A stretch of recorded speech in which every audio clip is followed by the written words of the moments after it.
নমস্কার, কেমন আছেন সবাই? আশা করছি সকলে খুব ভালো আছেন।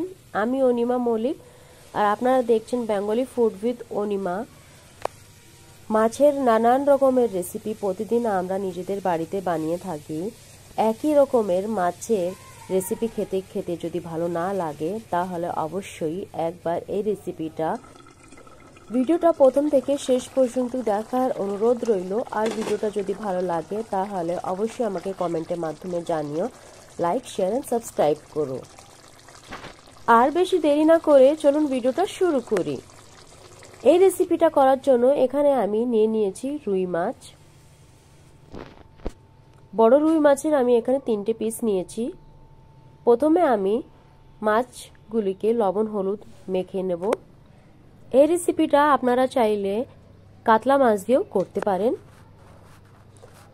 লবণ হলুদ মেখে আমি 5 থেকে 7 মিনিটের জন্য মাছগুলোকে রেখে দেব। মাছগুলোতে ভালো করে আমি লবণ হলুদ মেখে নিয়েছি। মাছের এই রেসিপিটা বানানোর জন্য প্রয়োজন মতন কিছু মশলা আমি তৈরি করে নেব। প্রথমে এখানে আমি নিয়ে নিচ্ছি ধনিয়া পাতা, রসুন, আদা, কাঁচা লঙ্কা আর টমেটো। সামান্য পরিমাণে জল অ্যাড করে একটা পেস্ট তৈরি করে নেব।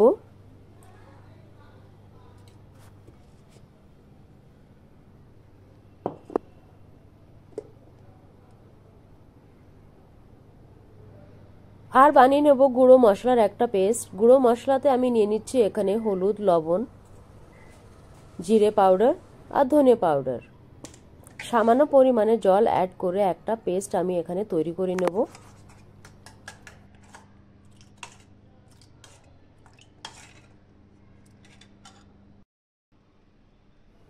এখন এখানে একটা কড়াইতে সরষের তেল ভালো করে গরম করে মাছগুলিকে ভেজে নেব।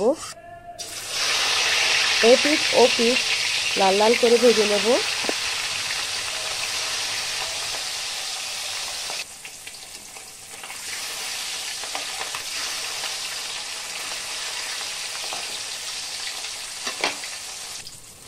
মাছগুলি ভাজা হয়ে গেছে, এখন মাছগুলিকে তুলে নেব।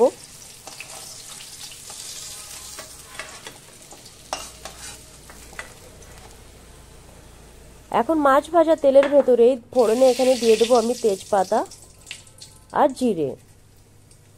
যখন ফোড়নটা একটু ভাজা ভাজা হয়ে যাবে, দিয়ে দেবো গ্রেট করে রাখা পেঁয়াজ।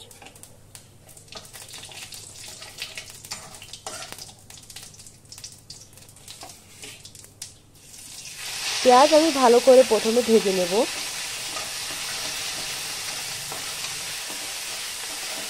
পেঁয়াজের কালারটা যখন চেঞ্জ হয়ে যাবে, অ্যাড করে দেব গুঁড়ো মশলার আমি যে পেস্ট তৈরি করে রেখেছিলাম।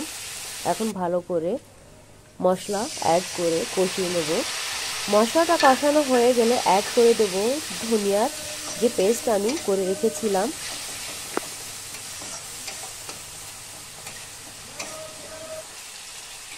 ধনিয়ার পেস্ট অ্যাড করার পরে গ্যাসের ফ্লেমটা একদম লো করে আমি মশলাটাকে ভালো করে কষিয়ে নেব।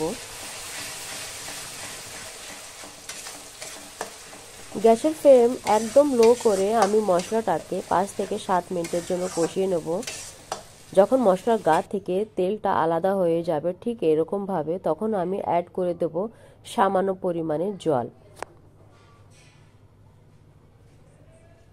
মাছের এই রেসিপিটা খেতে অসাধারণ হয়। একবার হলেও অবশ্যই বাড়িতে ট্রাই করে দেখবেন, আর আমাকে কমেন্টের মাধ্যমে জানাবেন কি খেতে কেমন হয়েছে।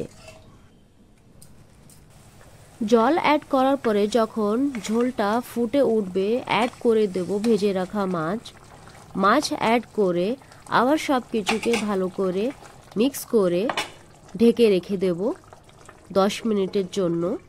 গ্যাসের ফ্লেমটা এখানে আমি লোই রাখবো। খুব ইজি অ্যান্ড সিম্পল একটা রান্না, কিন্তু খেতে অসাধারণ হয়। দুপুরবেলা গরম ভাতের সাথে এরকম মাছের যদি ঝোল হয়, দুপুরটা একদম জমে যাবে। মাছের এই রেসিপিটা কেমন হয়েছে অবশ্যই আমাকে কমেন্টের মাধ্যমে জানিও। ভিডিওটা যদি ভালো লাগে লাইক, শেয়ার এন্ড সাবস্ক্রাইব করো। দেখা হচ্ছে পরবর্তী অন্য কোনো ভিডিওতে। ততক্ষণের জন্য টাটা।